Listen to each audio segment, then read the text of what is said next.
चलो दोस्तों, good evening. फटाफट ज्वाइन हो जाइए। आज आपका लेक्चर होने वाला है क्लास 12 की बायोलॉजी। जो भी हमारे बायोलॉजी से स्टूडेंट इस बार एग्जाम देने वाले हैं, biology, physics, chemistry, Hindi, English की बात कर रहा हूँ। तो इसमें बायोलॉजी का भी लेक्चर चलने वाला है, जिसमें आपको 100 शॉर्ट क्वेश्चन आपको सेलेक्ट करके लाया हूँ। कितने क्वेश्चन? 100। मैं आपको बताऊंगा, टेंशन मत लीजिए, क्योंकि आपको टोटल आपको 100 2 नंबर वाला क्वेश्चन दूंगा सेलेक्ट करके। आप समझना इस चीज को थोड़ा फंडा, क्योंकि सर 100 क्वेश्चन में से क्यों आएंगे एग्जाम में, ये भी बात आपका होना चाहिए। तो मैं आपको बता दूं, टोटल बायोलॉजी में 16 चैप्टर पढ़ना है। टोटल बायोलॉजी में कितने? 16 चैप्टर पढ़ना है, ठीक है ना। आपको टोटल एग्जाम में कितने क्वेश्चन आते हैं? 20 क्वेश्चन आते हैं। 20 क्वेश्चन आते हैं ना, यानी कि 20 में से आपको जवाब कितना देना है? 10 क्वेश्चन जवाब देना है। तो मैं 20 का नहीं बात करूंगा, 10 का ही बात करता हूँ, ठीक है ना, क्योंकि आपका 10 का जवाब देना है, मेन 10 है। वो तब 20 आपको देता है कि एक्स्ट्रा में देता है। तो आप 16 चैप्टर पढ़ोगे, 10 क्वेश्चन का जवाब दोगे, यानी कि एक चैप्टर पे एक भी क्वेश्चन नहीं पढ़ रहा है। एक चैप्टर पे एक भी क्वेश्चन नहीं पढ़ रहा। अगर हम इसमें से 10 चैप्टर ऐसे सेलेक्ट किया जाए, 16 चैप्टर में से 10 चैप्टर ऐसा सेलेक्ट करो आप, कि जिसमें से फिक्स है कि आपके एग्जाम में आ जाए। तो अगर एक चैप्टर से 10 गो क्वेश्चन आपको दिया जाए, तो क्या एक चैप्टर से 10 गो क्वेश्चन दिया जाएगा, तो 10 क्वेश्चन में से एक क्वेश्चन आपके एग्जाम में नहीं आएगा? ऐसा हो सकता है? बिल्कुल मेरे दोस्त, 10 क्वेश्चन में से एक क्वेश्चन आराम से आ जाएगा। हम अगर ऐसे करके, अगर हम टोटल चैप्टर की बात करें, 16 चैप्टर है ना, तो हर चैप्टर से, जो चैप्टर से ज्यादा इंपॉर्टेंट है उससे हम 10 क्वेश्चन लेंगे, जो कम है उससे हम 5-6 क्वेश्चन लेंगे, और इस प्रकार से 16 चैप्टर से मिलाकर 100 क्वेश्चन देंगे। 100 क्वेश्चन से आराम से 10 से 12 क्वेश्चन आपके एग्जाम में मैच हो जाएगा मेरे दोस्त, ठीक है। तो ये बायोलॉजी का लेक्चर है। लेक्चर शुरू करने से पहले आपको पता है, चैनल को सब्सक्राइब जरूर कर लीजिएगा और दोस्तों में जरूर शेयर कर दीजिएगा। ये 100 क्वेश्चन का सीरीज जो है आपको प्लेलिस्ट में मिल जाएंगे, पूरे ए टू हर चीज का वीडियो प्लेलिस्ट में पड़ा हुआ है। जाकर वहां से A to Z video watch कर सकते हैं, देख सकते हैं, या टेलीग्राम ज्वाइन कर सकते हैं, या इसका PDF ले सकते हैं। नंबर आपको नीचे दिख रहा है, कांटेक्ट जरूर कर लीजिएगा। चलो मेरे दोस्त, सबसे पहला क्वेश्चन आपको शुक्राणु जनन एवं अंडे जनन में अंतर स्पष्ट कीजिए। ये क्वेश्चन 2016, 2017 और 2020 के एग्जाम में पूछा गया क्वेश्चन है। मैं ऐसे ही नहीं बोल रहा हूँ कि इंपॉर्टेंट क्वेश्चन है, ठीक है ना। ये क्वेश्चन देख सकते हो, 2016, 17 और 2020 के एग्जाम में पूछा गया है कि शुक्राणु जनन एवं अंडे जनन में अंतर क्या है। चलिए अंतर करने के प्रयास करते हैं। तो सबसे पहला हम पॉइंट लिखेंगे शुक्राणु जनन का, फिर अंडे जनन का। तो शुक्राणु जनन में क्या कहता है? वृषण में शुक्राणु की क्रिया, वृषण में शुक्राणु की क्रिया शुक्राणु जनन कहलाता है, या वृषण में शुक्राणु निर्माण की क्रिया को हम लोग शुक्राणु जनन कहते हैं। क्या कहते हैं? वृषण में शुक्राणु निर्माण की क्रिया को हम लोग शुक्राणु जनन कहते हैं। जबकि अंडे जनन क्या होता है? यानी कि अंडाशय में अंडाणु निर्माण की क्रिया, अंडाशय में अंडाणु निर्माण की क्रिया को हम लोग अंडे जनन कहते हैं। जबकि वृषण में शुक्राणु की निर्माण की क्रिया को हम लोग शुक्राणु जनन कहते हैं। सेकेंड पॉइंट क्या है? शुक्राणु अनेकों संख्या में होता है, अनंत संख्या में, क्योंकि जब आपको शुक्राणु जब निकलते हैं, हस्तमैथुन जानते हो, हस्तमैथुन जो लिखावा सा करता है उसको पता है, ठीक है। तो हमारा याद रखना, ये अनेकों संख्या में निर्मित होता है, यानी कि ये 1 सेकेंड में 1500 शुक्राणु बनाता है। ये 1 सेकेंड में 1500 शुक्राणु बनता है, ठीक है ना। तो शुक्राणु अनेकों संख्या में होता है, जबकि जो अंडे जनन होता है, यह केवल एक ही निर्मित होता है। क्योंकि जो अंडे जनन होता है ना, केवल एक ही निर्मित होता है, शुक्राणु जनन अनेक होता है। अंतर यही था मेरे दोस्त, ज्यादा कुछ था नहीं। आइए नेक्स्ट क्वेश्चन, और देखना इससे इजी डिफिनेशन कहीं नहीं मिलने वाला दोस्त, ये भी ध्यान रखना। अगला क्वेश्चन आपके सामने है, डीएनए और आरएनए के बीच अंतर स्पष्ट कीजिए। जो हमारा डीएनए है और आरएनए में अंतर जो होता है, वो अंतर स्पष्ट करना है, कैसे कीजिए देखिए। तो अगर डीएनए और आरएनए में, यह क्वेश्चन आपको 2011, 2015, 2017 के एग्जाम में पूछा गया है। उसके बाद भी कितना बार एग्जाम में देखने को मिला था। ये आपको केमिस्ट्री के साथ साथ आपको बायोलॉजी में भी पढ़ने को मिलता है, डीएनए और आरएनए। देखिए डीएनए हमारा क्या, आरएनए क्या होता है? एक कुंडलित होता है। क्या होता है? एक कुंडलित होता है। जबकि डीएनए हमारा द्विकुंडलित होता है। शायद इसमें कोई दिक्कत नहीं। आरएनए क्या होता है? एक कुंडलित होता है, डीएनए द्विकुंडलित होता है, ठीक है। आरएनए क्या होता है? कोशिका द्रव में पाया जाता है। आरएनए कहाँ पे?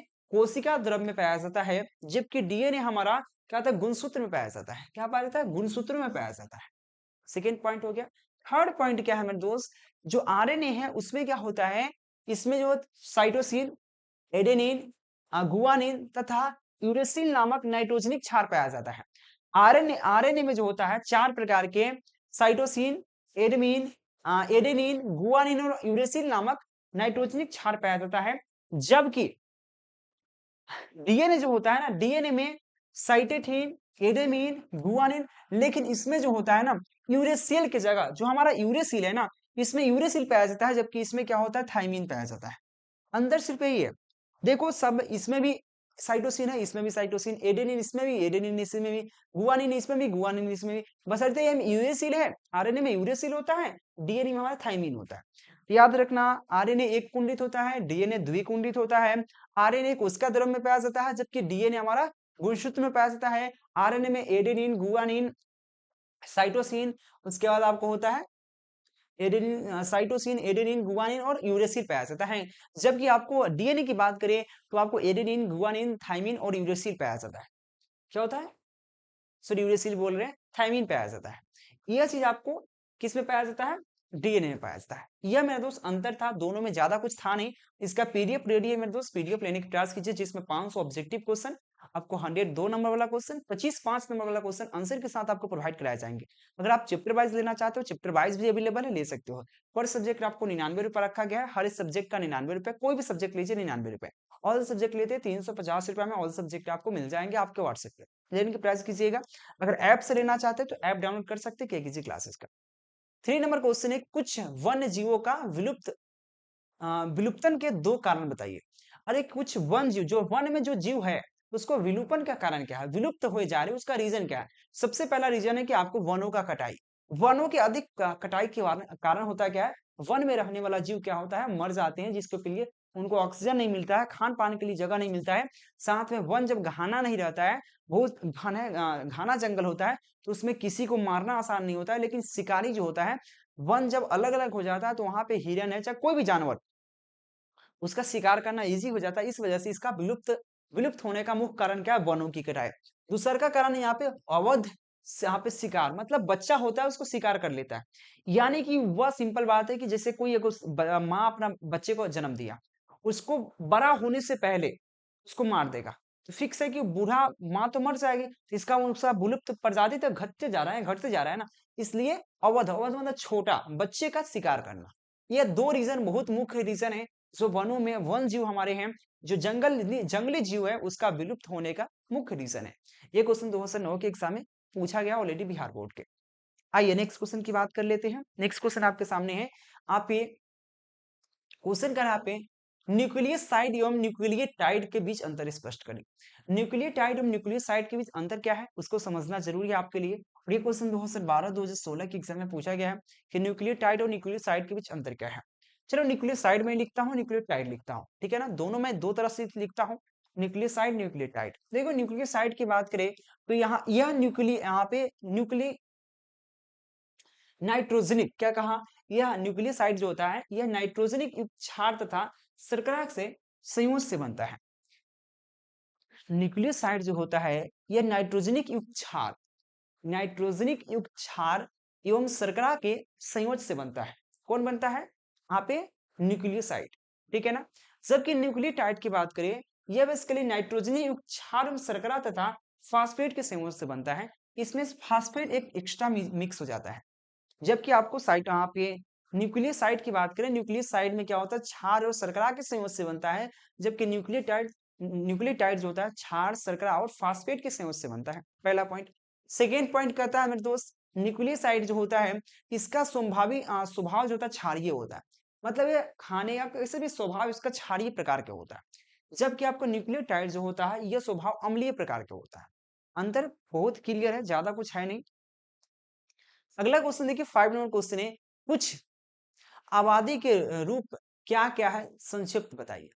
क्वेश्चन कहा गया है मेरे दोस्त, आपसे समझिए पर क्वेश्चन, कुल आबादी का रूप क्या क्या है, कुल आबादी का रूप क्या क्या है, संक्षिप्त में लिखें। देखो सबसे पहला मेरे दोस्त क्या है, यहाँ पे समझिए इस चीज को। तो पहला क्या है, पहला आपके हैं प्रसार प्रसारशील, क्या प्रसारशील समष्टि। उसके बाद दूसरा का क्या है, पहला प्रसारशील समष्टि, उसके बाद यहाँ पे हासमान समष्टि, उसके बाद परिपक्व समष्टि।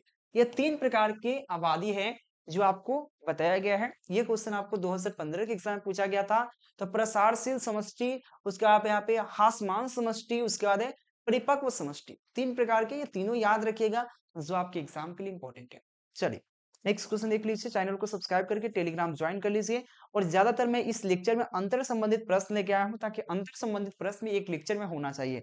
इसमें टोटल अंतर करने वाला प्रश्न ज्यादातर है। जैसे देखो यहाँ पे यूक्रोमेटिन तथा हेक्ट्रोमेट्रिन में अंतर स्पष्ट करें। यूक्रोमेटिन और हेक्ट्रोमेट्रिन में अंतर क्या देखिए, तो यूक्रोमेटिन में क्या होता है, इसमें बार बॉडी बनता है, जबकि यूक्रोमेटिन में बार बॉडी नहीं बनता। अंतर सिर्फ इसमें नहीं बनता, उसमें बनता है। यूक्रोमेटिन में क्या होता है, इसमें बार बॉडी बनता है, जबकि इसमें हेट्रोमेटिन में क्या होता है, जो हेक्ट्रोमेटिन में होता है इसका बार बॉडी बनता है, जो कि यूक्रोमेटिन में बार बॉडी नहीं बनता है। आपको बात करें हेक्ट्रोमेटिन में क्या होता है, इसमें साइज जो होता है 250 एंगस्ट्रॉम होता है। 250 एंगस्ट्रॉम किसका होता है, हेक्ट्रोमेटिन का। जबकि आपको यूक्रोमेटिन का जो होता है 30 से 50 एंगस्ट्रॉम होता है। मैं एंगस्ट्रॉम लिखा हूं, एंगस्ट्रॉम इस प्रकार से लिखा जाता है, ए के पावर ऊपर एक जीरो रहता है। डिग्री नहीं, इसको एंगस्ट्रॉम पढ़ते हैं, मैंने लिख नहीं पाया, यहाँ पे थोड़ा सा मिसिंग है, ठीक है ना, डिग्री की फॉर्म में है, लेकिन उसको एंगस्ट्रॉम पढ़िएगा। तो हेक्रोमेट्रिन का बार बॉडी बनता है, जबकि यूक्रोमेटिन में बार बॉडी नहीं बनता। हेक्रोमेटिन का साइज 250 एंगस्ट्रॉम होता है, जबकि यूक्रोमेटिन का साइज जो होता है 30 से 80 के बीच में होता है, ठीक है ना। चलिए, थर्ड पॉइंट आपके सामने, यह कम सक्रिय होता है। जो हेक्रोमेटिन होता है वह कम सक्रिय होता है, जबकि यूक्रोमेटिन क्या होता है, अधिक सक्रिय होता है। मेरे दोस्त देख सकते हो, ज्यादा सक्रिय मतलब अधिक सक्रिय होता है, ठीक है ना। चलिए नेक्स्ट क्वेश्चन देख लेते हैं। नेक्स्ट क्वेश्चन 7 नंबर क्वेश्चन है, जिन चिकित्सा तथा आणविक निदान में अंतर स्पष्ट करें। देखिए, जिन चिकित्सा और आणविक निदान में अंतर स्पष्ट करना है, तो जिन चिकित्सा और आणविक निदान में अंतर क्या है समझने के प्रयास कीजिए।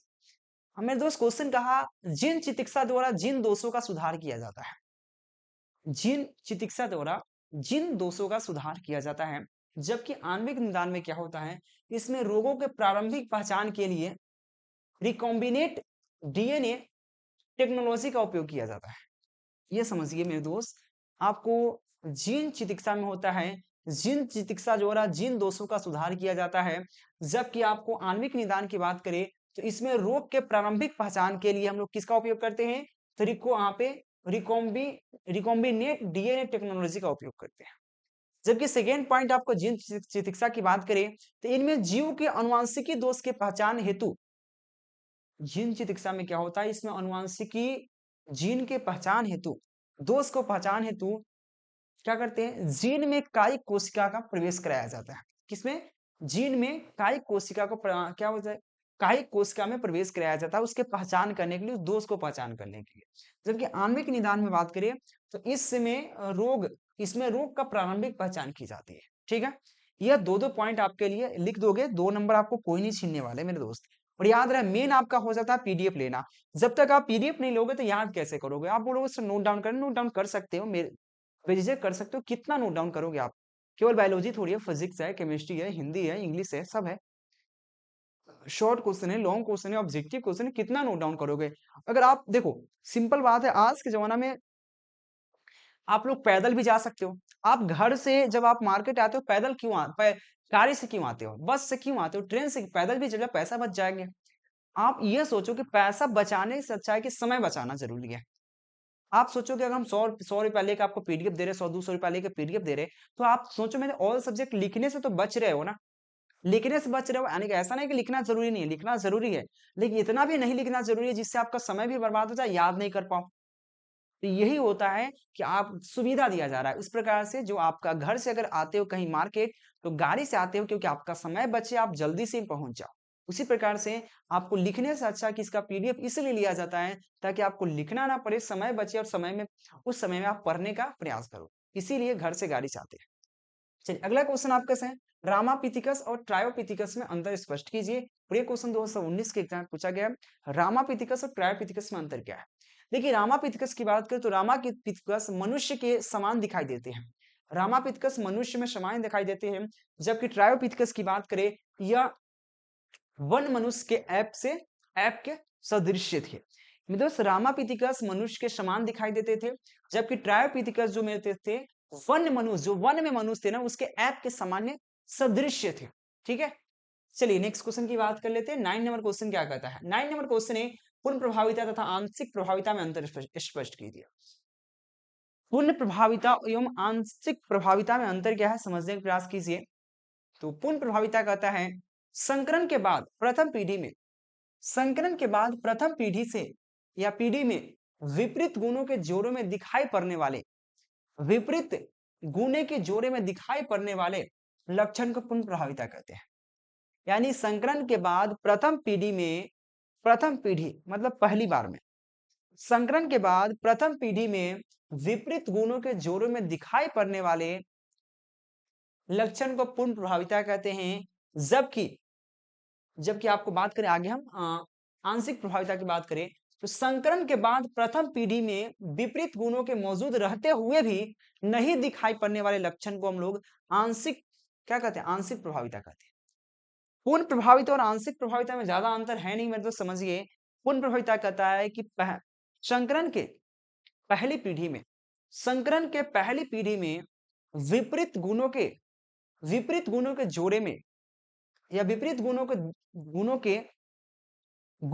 गुणों के जोड़ों में दिखाई पड़ने वाले लक्षण को प्रभाविता कहते हैं, पूर्ण प्रभाविता कहते हैं।